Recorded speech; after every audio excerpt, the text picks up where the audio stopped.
جب کسی محرومی کا دکھ ستانے لگے تو اپنی نعمتوں کو گنیے، جو اگر چھن گئیں تو جینا مشکل ہو جائے گا۔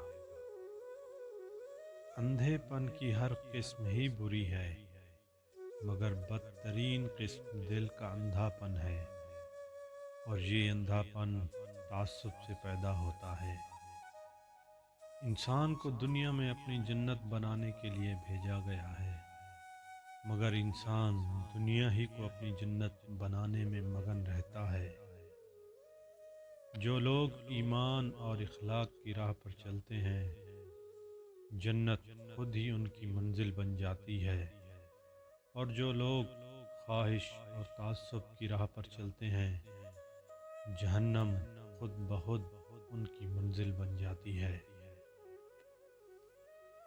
انتہا پسندی کے جواب میں انتہا پسندی کا رویہ آپ کے علم و اخلاق کی شکست ہے۔ انتہا پسندی کے جواب میں توازن پر قائم رہنا آپ کے علم و اخلاق کی فتح کی علامت ہے۔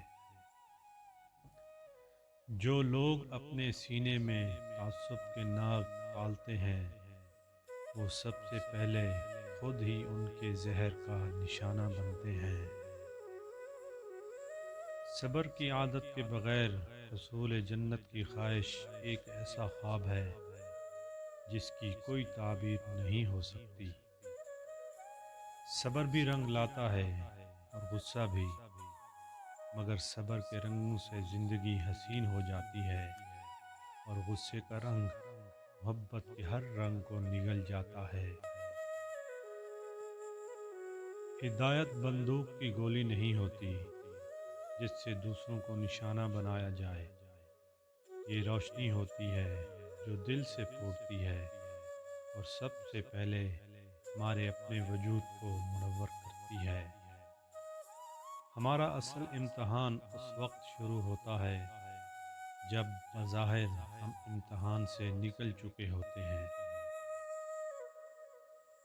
ندامت توبہ کے دروازے کی اصل کنجی ہے، جبکہ سرکشی اور تاویل اس دروازے کی قفل ہے۔ روزہ جنت کا دروازہ ہے، مگر یہ دروازہ صرف وہی شخص کھول سکتا ہے جو روزے کی مشقت کو تقویٰ کی کنجی میں بدل سکے۔